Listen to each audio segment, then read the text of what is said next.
बेउर में ये जो घटना घटी है, वो 21 बरस की महिला है और वो गर्भवती महिला है। अब उस गर्भवती महिला को इन लोगों ने, मलचनों ने पकड़ करके उसके साथ बलात्कार किया और बलात्कार करके उसको जो क्षति पहुंचाई, उसकी आत्मा को जो रौंदा, उसकी कल्पना क्या हम आप कर सकते हैं? हमारे ऊपर ये बेहद काला धब्बा है और इस आधुनिक समाज का ये काला नंगा सच है, जिसे कबूल करने में भी अब हृदय कांपता है। आए दिन कहीं ना कहीं, चाहे वो वैशाली हो, समस्तीपुर हो, नाबालिग बच्चियों के साथ बलात्कार की घटनाएं हो रही हैं, आराम से हो रही हैं। और उन बच्चियों का क्या कसूर है जिनकी नृशंस हत्या कर दी जाती है? पुलिस आपकी क्या कर रही है? क्या उनका काम हो रहा है? क्या प्रशासन इसको नहीं देख सकता है? क्या वहाँ दिन रात आपकी गश्ती काम नहीं कर सकती है? जो इस तरह की घटनाएं घट रही हैं, महिलाओं को सुरक्षित कब रहेंगी वो? कब बालिकाएं सुरक्षित रहेंगी? जो महिला सुरक्षित ही नहीं, जो बेटियां सुरक्षित ही नहीं, वो बेटियां बचाओ और बेटियां पढ़ाओ के नारों से कभी खत्म नहीं होगा, कभी सुरक्षित नहीं होगी उस तरह महिलाएं और न मेरे बच्चे। बलात्कार संबंधी एफआईआर दर्ज करने जाती है तो किस तरह से हमारे थाना प्रभारी उससे ही सवाल करते हैं कि आप क्यों आई हो? जाओ जाओ जाओ, तुम लोग का तो यही कारोबार है। पामव्यू हॉस्पिटल, पटना का सबसे शानदार अस्पताल, जहां ट्रॉमा सर्विसेज के साथ यूरोलॉजी का भी उचित इलाज होता है। इसी के साथ यहां आपातकालीन सेवा जैसी अन्य व्यवस्थाएं भी उपलब्ध हैं। नमस्कार, मेरा नाम वरुण झा है और आप जनता जंक्शन देख रहे हैं। महिला सुरक्षा का ढिंडोरा पीटने वाले नीतीश जी के राज में महिला कितना सुरक्षित है, इस पर लगातार जो है सवाल उठते रहते हैं। कभी वैशाली में एक छोटी सी बच्ची के साथ दुष्कर्म की घटना को अंजाम दिया जाता है, तो कभी किसी महिला अपने आप को असुरक्षित महसूस करती है। लगातार तमाम बातें जो हैं, तमाम घटनाएं जो हैं बिहार में घटती जा रही है। बिहार में क्राइम जो है अपने चरम पर है और ऐसे में नीतीश कुमार जी लगातार ये दावा करते हैं कि बिहार में सब कुछ अच्छा हो रहा है। अभी हमारे साथ आम आदमी पार्टी की नेत्री है और इन्हीं से बातचीत करेंगे और जानेंगे क्या कुछ घटना घटी है और क्यों ये न्यायाधीश के पास पहुंची थी। पहले अपना परिचय दे दीजिए मैम।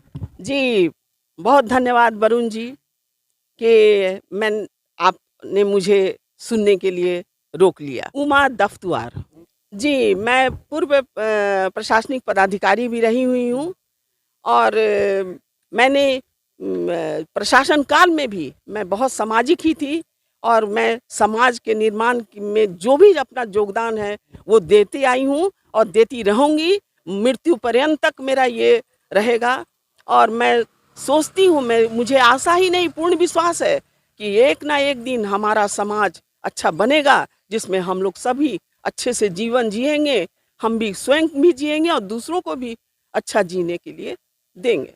मैम कुछ बोल रही घटनाएं घटी है कल परसों में पटना के कहीं इलाके में, क्या घटनाएं थी और कितना आप उस घटना से रिलेट करती है? क्या बोलूं उस पर? बहुत ही दुखद है और बहुत ही शर्मनाक है। हम किस अत्याधुनिक समाज की कल्पना कर रहे हैं और उस समाज में जी रहे हैं। हमारे ऊपर ये बेहद काला धब्बा है और इस आधुनिक समाज का ये काला नंगा सच है, जिसे कबूल करने में भी अब हृदय कांपता है। आपको पता होना चाहिए कि कल बेउर में ये जो घटना घटी है, वो 21 बरस की महिला है और वो गर्भवती महिला है। अब उस गर्भवती महिला को इन लोगों ने, मलचनों ने पकड़ करके उसके साथ बलात्कार किया और बलात्कार करके उसको जो क्षति पहुंचाई, उसकी आत्मा को जो रौंदा, उसकी कल्पना क्या हम आप कर सकते हैं? नहीं।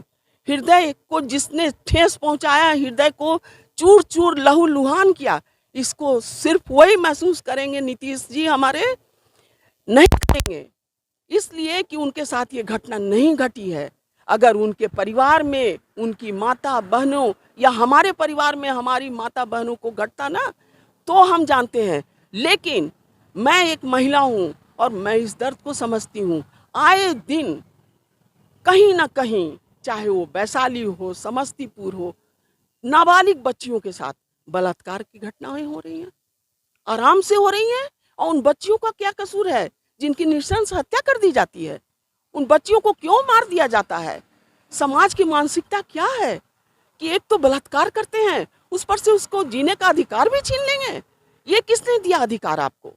जीने का अधिकार सबको है और समाज में महिलाएं या बच्चे बच्चियां सब जिएंगे। अगर आप हमें मदद नहीं करेंगे, हम अपनी शिक्षा स्वयं करेंगे। लेकिन मेरा अनुरोध है इस समाज से और इस समाज के मुखिया से, माननीय नीतीश कुमार जी से मैं 100 बार अपना अनुरोध और हाथ जोड़कर मैं प्रार्थना करती हूँ कि प्लीज इस पर रोक लगाएं, प्लीज इस पर निगरानी करें। आपके जितने तंत्र हैं उनको लगाएं। पुलिस आपकी क्या कर रही है? क्या उनका काम हो रहा है? क्या प्रशासन इसको नहीं देख सकता है? क्या वहाँ दिन रात आपकी गश्ती काम नहीं कर सकती है? जो इस तरह की घटनाएं घट रही हैं, महिलाओं को सुरक्षित कब रहेंगी वो? कब बालिकाएं सुरक्षित रहेंगी? तो ये समाज में आप अगर समाज कल्याणकारी समाज की घोषणा करते हैं, सरकार की घोषणा करते हैं, सरकार चलाते हैं, तो ये आपका दायित्व बनता है, आपका ये पहला कर्तव्य बनता है कि समाज में महिलाओं को, बच्चियों को स्वतंत्र होकर के, स्वच्छ होकर के, सुरक्षित होकर के जीवन जीने का दीजिए। और विगत जो घटनाएं घटी हैं उसमें मेरा यही अनुरोध होगा कि फास्ट ट्रैक कोर्ट का गठन करके और त्वरित कार्रवाई के साथ उनको न्याय दिलाया जाए। लगातार मैम जो है खबरें निकल आती है जहां महिला असुरक्षित महसूस करती है, लेकिन नीतीश कुमार जी ये लगातार दावा करते हैं कि बिहार में वो महिला जो है सुरक्षित है, महिलाओं का सशक्तिकरण हो रहा है, लगातार विकास हो रहा है। क्या लगता है महिलाएं बिहार में कितना सुरक्षित है और क्या महिलाओं का सशक्तिकरण हो रहा है? ये तमाम बातें जो है नीतीश कुमार जी कह रहे हैं, आपको क्या लगता है?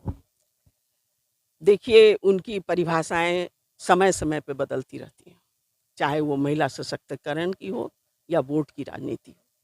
वोट की राजनीति में अब तक तो समझ में आ रहा है जो 50% आपको दे दिया गया है, जहां देखिए महिला पुलिस, महिलाओं को ज़्यादा स्थान मिल रहा है, पुलिस में उनकी भर्ती हो रही है, ये सारी चीज़ ठीक है।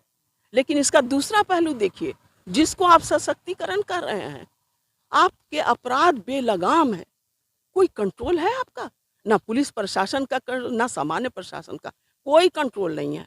और आप जो दिन रात समीक्षा करते हैं, जो दिन रात इस काम में लगे रहते हैं, तो आपको क्या लगता है इस तरह से महिलाएं सशक्त होंगी?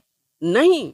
जो महिला सुरक्षित ही नहीं, जो बेटियां सुरक्षित ही नहीं, वो बेटियां बचाओ और बेटियां पढ़ाओ के नारों से कभी खत्म नहीं होगा, कभी सुरक्षित नहीं होंगी उस तरह महिलाएं और न मेरे बच्चे।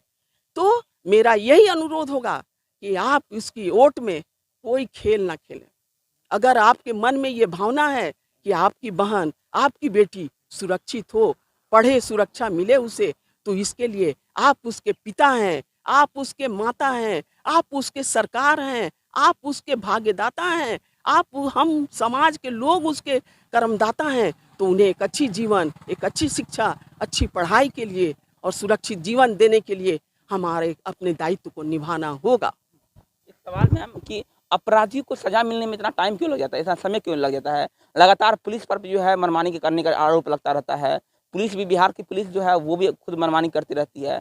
तो कैसे बिहार जो है अपराध मुक्त होगा? कैसे महिलाएं जो है सुरक्षित होगी जब अपराधी को सजा ही नहीं मिलेगा? तो अब इसको मैं क्या बोलूं? अगर कोई महिला FIR, बलात्कार संबंधी FIR दर्ज करने जाती है, तो किस तरह से हमारे थाना प्रभारी उससे ही सवाल करते हैं कि आप क्यों आई हो? जाओ जाओ जाओ, तुम लोग का तो यही कारोबार है। तो बताइए, जहाँ के प्रभारी, थाना प्रभारी, उनको FIR दर्ज करने में इतना कष्ट होता हो, जबकि वो उस काम के लिए ही उनकी पोस्टिंग है, और वो इस काम को नहीं करते हैं, उल्टे वो लांछन लगाते हैं और महिलाओं पे उंगली उठाते हैं। तो इसमें आप सोच रहे हैं कि ये कार्रवाई हो रही है? ये सिर्फ दिखावा है, दिखावा। दिखावे से काम नहीं चलेगा। अगर आप महिला को थाना में रख रहे हैं, तो आप इतने दिन के बाद, मुझे तो ये नहीं समझ में आ रहा है कि कौन सा विकास होते आया। 75 साल आज़ादी के हो गए हैं और अभी तक हम किस समाज में हैं जहां ना प्रशासन हमें अभी तक समझ ही रहा है। क्या उसको कार्रवाई करनी है, उससे वो अनभिज्ञ है, बिल्कुल अनभिज्ञ है। वो जान ही नहीं रहा है कि हमें क्या कदम उठाने होंगे। और रोज मीटिंग होती है, किस चीज पे विचार विमर्श आप करते हैं मीटिंग में? क्या ये मुद्दों पर आप किस निर्णय पे पहुंचते हैं? कि अभी तक आपका ये क्या कहते हैं, रिसर्च का ही माहौल चलते आ रहा है। आप इस पे रिसर्च ही करते चले आ रहे हैं, लेकिन उसका फलाफल तो दिखाई नहीं पड़ता है। तो मेरा ये अनुरोध भी है कि अगर आप समीक्षा करते हैं, मैं भी प्रशासनिक पदाधिकारी रह चुकी हूँ, मैंने भी समीक्षा किया है, लेकिन अगर जमीनी हकीकत को अगर आप नज़रअंदाज करेंगे तो आपके समीक्षा का कोई महत्व नहीं है। आपको उनको समेटना पड़ेगा, जमीन पर देखना पड़ेगा कि किस तरीके से जनता उसको फेस करती है आए दिन, उसको सुलझाना होगा, उसको समझना होगा, तभी जाकर के आपकी नीतियां स्पष्ट होंगी। और मैं इस प्रसंग में मैं बोलूँगी कि सरकार की नीयत साफ होनी चाहिए। अगर सरकार नीयत साफ रखती है तो सारे काम झलकते हैं जमीन पर उसके। और मैं इस संदर्भ में अपने माननीय दिल्ली के मुख्यमंत्री अरविंद केजरीवाल को नहीं भूल सकती हूँ, क्योंकि भ्रष्टाचार मुक्त का जो उसने संकल्प लिया है और जो काम उसने किया है उसको देखा जा सकता है, हर एक आदमी देख रहा है, जनता समझ रही है। इसलिए अभी जो माहौल है पंजाब में, उत्तर प्रदेश में, गोवा में, उत्तराखंड में, आप देखिए कि किस तरीके से उसको जन समर्थन मिल रहा है। जन समर्थन कोई केजरीवाल के चेहरे पे नहीं मिल रहा है, उसके कामों पे जनता देख रही है, काम का अवलोकन कर रही है और उसको पूर्ण समर्थन दे रही है। ठीक है, समीक्षा करने से नहीं, जमीन पर उतर कर काम करना होगा, तभी जो है बिहार में विकास हो सकता है।